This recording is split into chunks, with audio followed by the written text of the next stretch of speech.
A lot of things we do are very reactive. This happens, so now I need this. I hurt my knee, so now let me look for a proper therapist.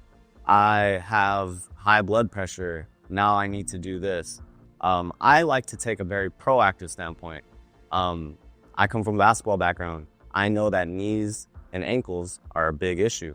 With that, I need to do my isometrics to strengthen my knees. I need to do my calf raises to strengthen my ankles. I'm not trying to get hurt playing on a Sunday when I have work on Monday. My wife is a cardiac nurse, so we are dealing with people that, honestly, it may be too late because they waited for the worst thing to happen before they looked at themselves to change something. My parents are getting older, and I do not want them in that position. So with that, I have them in the gym with me. I have them walking every day. I have them drinking a lot more water than they typically would have. Maybe don't drink the juice, drink the water. And over everything else, we need rest, we need sleep, we need 8 hours of sleep. With the people that are getting older, it's not so much about lifting the heaviest weight. It's about moving properly.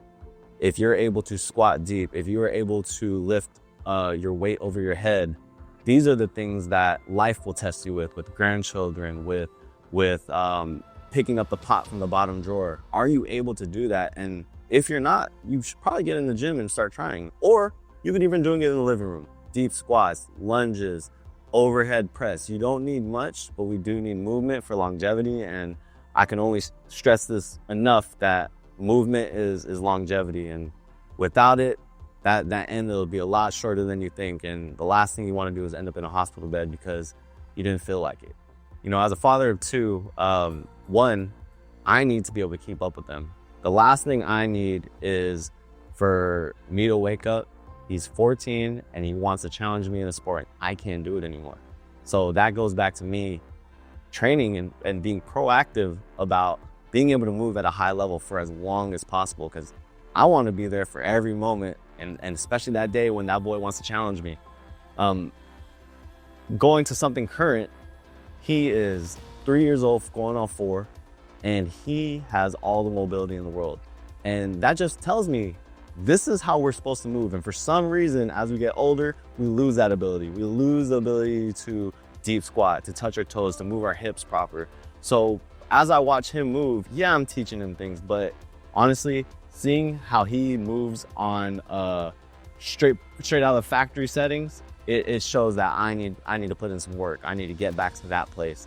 And trickle down effect, everyone that is older, you got some work to do. We got to move properly. We got to challenge our ranges of motion and challenge ourselves, because this type of training isn't the easiest. It's a lot of mental, nervous system based things that you need to tap into.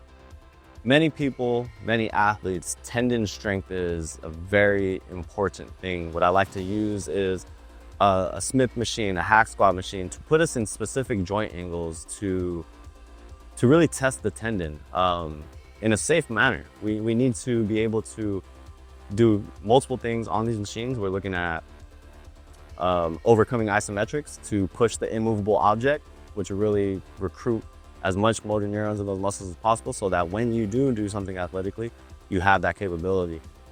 Something else I like to do is to do a very heavy eccentric load, which will help with deceleration, which is arguably more important than acceleration in sport.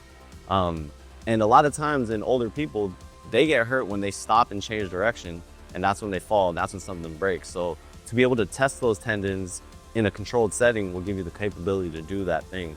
Something else that we like to do with our cables is to do multi-directional, multi-planar things that we're testing not only our lower muscles, but also putting it in combination with our core as well as our upper body. Can we rotate? Can we resist rotation in a single leg plane where we're looking for stability in that planted leg? Now this is what life really is going to look like. We're not looking at a very controlled, bilateral squat. We are looking at picking up that heavy grocery in a lunge position because you're holding your puppy and you don't want to fall over. Okay, that's where life is true. That's where you see these movements. how can you train for these movements? You can use cables from a low hinge. You could use, you can be very creative with all these machines and these different joint angles that is really needed for life.